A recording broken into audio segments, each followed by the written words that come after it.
I knew it. I knew it. I knew it. Carlee Hustle done bamboozled all of y'all. And I called it 2 days in. Fendi like the bag.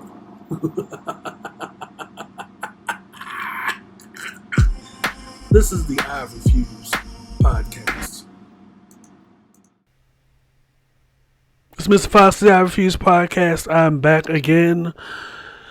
Y'all wasn't listening to me the first two parts of the Carlee Hustle episodes that I've been doing. Hopefully by the third part, start to, really get into there and marinate and simmer. And this girl done played the whole town, played all of social media, played the country. Well, those of y'all that were invested. Like, nobody wanted to believe when I said that video that they claimed was the video. You only saw what was they said was her car. It's completely pitch dark out there. That could be Casper the Ghost driving that car. Y'all didn't want to believe when we got up on here and told y'all that she called somebody, didn't call 911 first about some baby on the side of the road. Then when they was telling y'all that the location of her phone that they recorded designated that she had walked the length of 2 football fields, instead of getting in the car and leaving. Y'all didn't want to believe that. I told y'all I believe in the second part that never in the history of missing persons, abductions, kidnappings does the person rarely come back alive in one piece. And then on top of that, to a specific location. Had the drop early last week. People that were part of the search party were pissed off. I'm trying to tell y'all should have been minding y'all business. Stop trying to hop on bandwagons, trying to, out of doing the right thing. And now look at y'all. All them hours in that hot ass southern sun, looking for somebody that was at the Red Roof Inn the entire time. Then, y'all, the mother got on the little morning show, whatever, and kept the bullshit going. The boyfriend kept the bullshit going. Y'all still were locked in well after he done removed that girl's pictures from his IG. And now y'all out here looking like Boo Boo the Fool. Here's what I say. Lock her ass up. Make the mama spend a couple weeks in jail. Because y'all get off. I'll tell you what it is. This generation out here not scolded enough after the first occurrence of some bullshit. They got to get up, go on, make excuses for stuff, say it was this, say it was that, and not face any consequences. She wasn't even the one at the podium. It was her lawyer that gave y'all the statement saying that she had made it up. And I told y'all asses, I'm not Jean Grey of the X-Men. I'm not Linda Georgian of the Psychic Network. But I told y'all. Like, you can't pull one over on somebody that was a dare kid, that was the McGruff generation, watches, part of the America's Most Wanted generation and the Cops generation. Like, you can't pull one in over on me. Like, nobody is out here, like, abducting, like, black women in Alabama. Yes, we've covered some stuff on the I Refuse podcast about stories in other areas where, for the hell of it, white people are kidnapping and like keeping couple of black people. I think it was in Missouri somewhere. But I knew from the jump, I was like, hold on. Like, even with growing up and working in the office and getting those email chains and, those email theories about people. Oh, they'll throw eggs at your car to get you to pull over and then attack you. 1 in a billion chance. But even with that, abductions and kidnappings, right? More often than not are tied to like sex trafficking or getting people and selling them into Mexico and all that other shit. Like, had this been Texas, I would have been like, where specifically? But Alabama, I don't. Something just wasn't right about it. Like it. One thing is that lightning does sometimes strike the same place twice. Like, it has to be a pattern. Like, this was way off of typical area, all that other stuff. Like, we know Texas to do what Texas does. And we know what Missouri does, Like, there has to be enough of a pattern that we can be like, oh, well, yeah, that sounds like Florida. Like, Florida's in the news every week. To the point where I'm just like, yep. You don't even have to put Florida in the first paragraph. But by the time I get to the end of the story and it tells me Florida, I'm like, yeah, I knew it.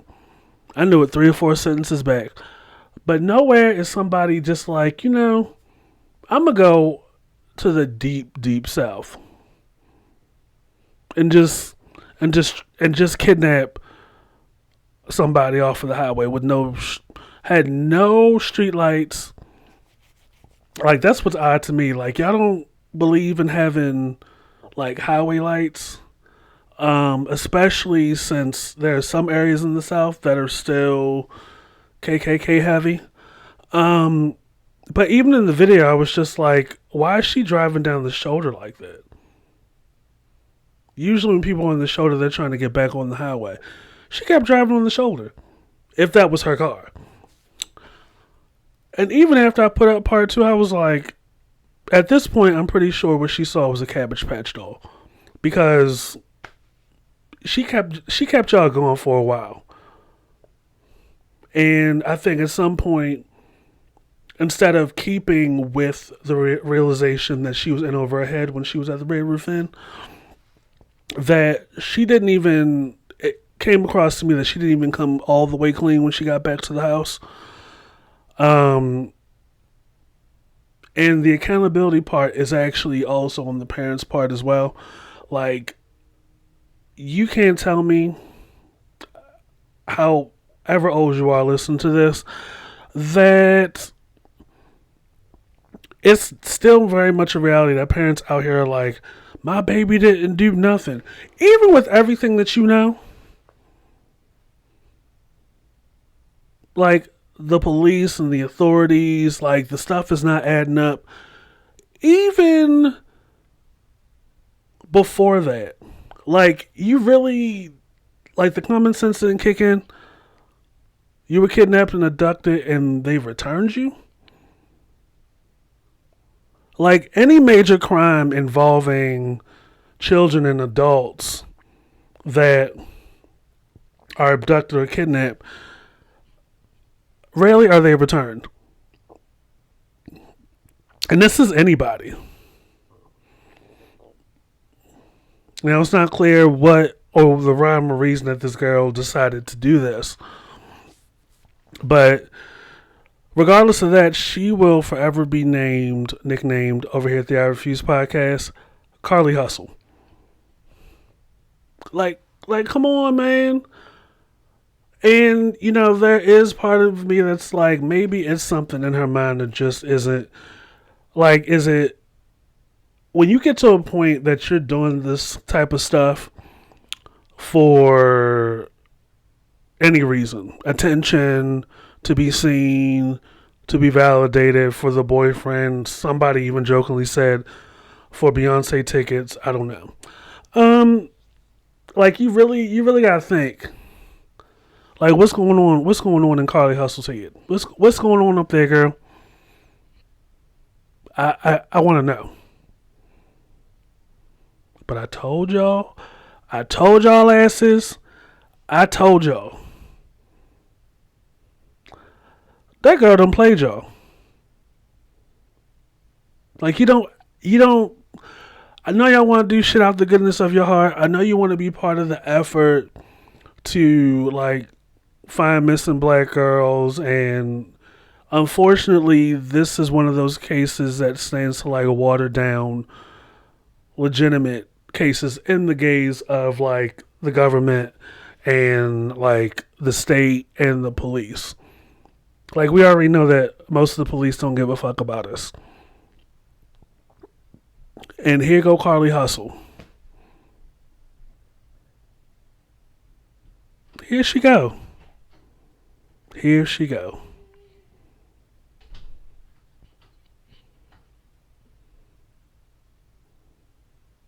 Wasted all those manpower hours, and it's probably not going to get any time.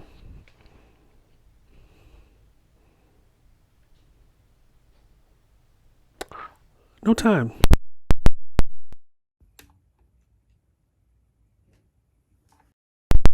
I just want to know. I just want to know what's happening. Can anybody tell me why?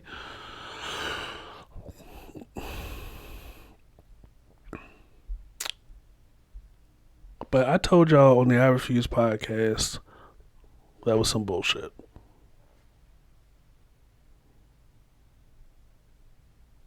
Then somebody on the Bird app was like, oh, well, you know, y'all were talking about she needs to, y'all want to defund the police and stuff, but y'all give a damn because, you know, y'all gave a damn when Carlee was abducted and y'all wanted the police to, no.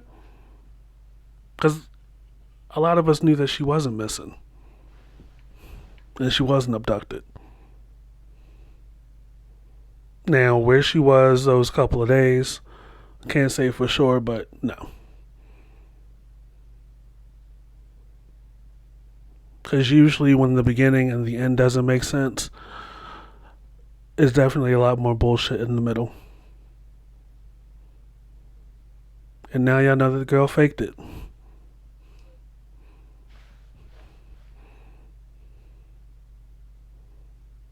Nobody got paid to look for her. Like none of the citizens got paid to look for her. A lot of taxpayer money. I'm pretty sure the county and the state hired, like, put a lot of more cops on the beat. And there was a lot of overtime while this girl sat allegedly in a Red Roof Inn.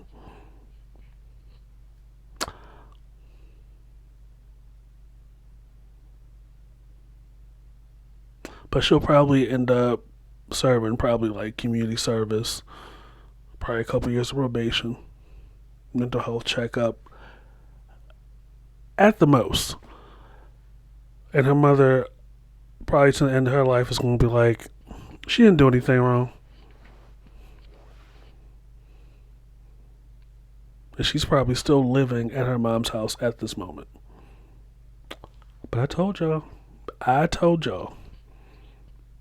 Carlee Hustle was lying. And that whole thing was some bullshit. So, moving right along, I got done watching that first part of Nene's interview on Carlos King's podcast. Oh, it was so good. So, as a day one Atlanta viewer from season one, very, very eye opening. Carlos asked her, you know, her opinions on the show now, and literally she walked us through how the show came to be, the cast that they ended up with on season one was not the cast they initially ended up with or started with. Like, they did an initial series of shooting, tried to shop it around. Then they did like a recast. And the pilot is, I believe, the real pilot. It wasn't until the later episodes that Lisa Wu and Deshaun Snow were added. But it was primarily Kim, Nene, and Sheree. And Nene went into, how much they were paid. They were paid $10,000 a piece for an entire season. That's crazy. It wasn't until maybe season 3 that they really started to make some serious bank. Probably like $50K an episode. And then by 4, they lobbied up to somewhere between 100 to 150K. I was like, that's crazy. But that's business.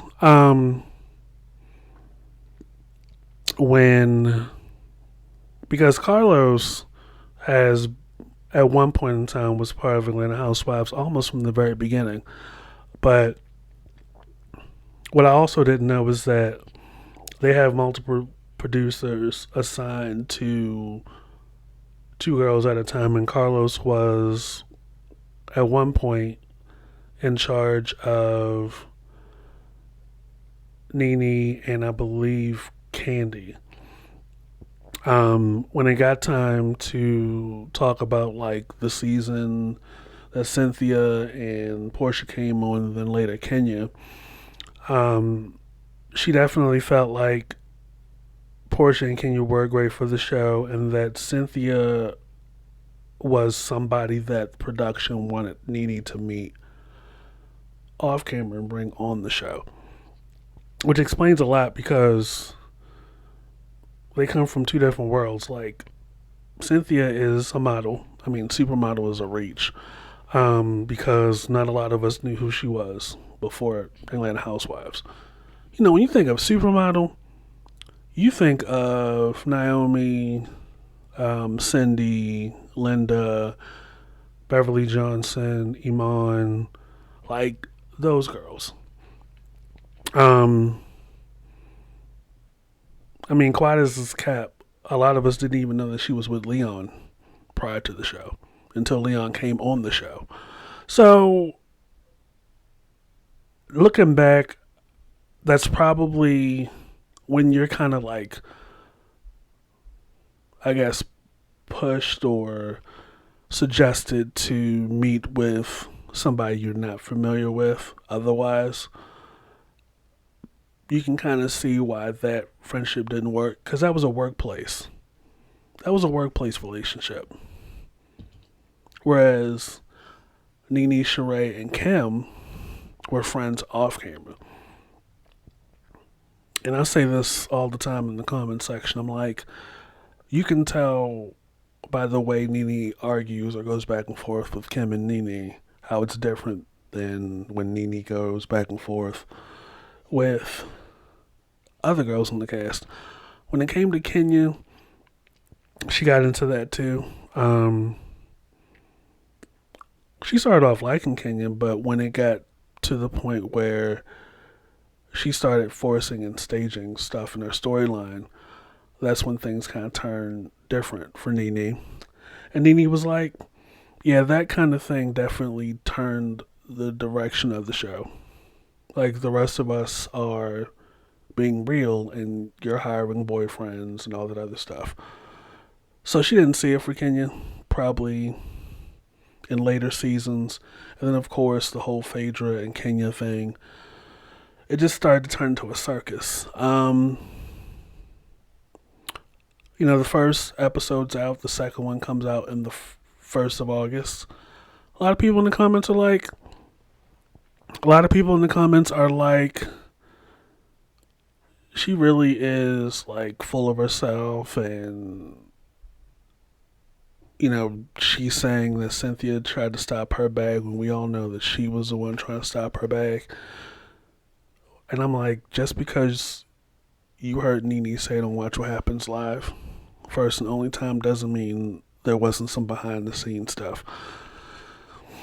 But, people want to talk about, oh, they appreciate real and honesty, and then when they get it, it's like, they don't like it. It's a problem. Okay.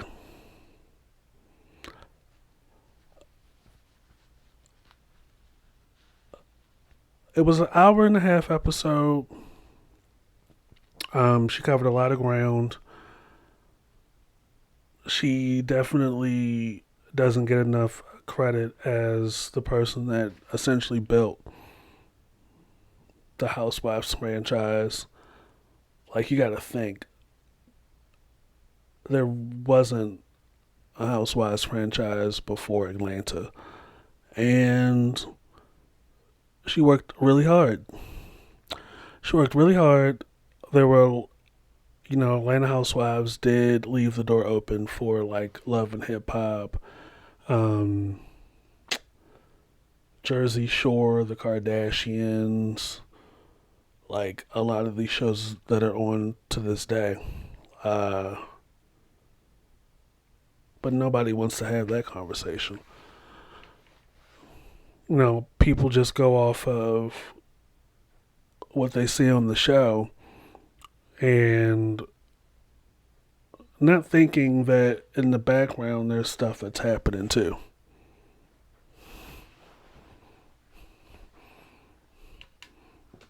Like, nobody's watched Atlanta Housewives in about 4 or 5 years, and the numbers reflect that. And nobody really saw it for Cynthia. Nobody liked her really like that. They were kind of taken aback when she started showing her slip. And it's like, Nene been told y'all. She been told y'all. Now y'all want to go against her for being honest. Like, make it make sense. Good first part. I'll be looking at the second part. Carlos King had been saying that they were trying to get her on there for a long time. She finally did it. She's not with the African guy anymore. Um, she did see Big Papa in Miami. Um, she hasn't talked to Ryan Murphy in a while. She just spoke to that white guy that she was dating after her divorce, during her separation. Actually, the night before.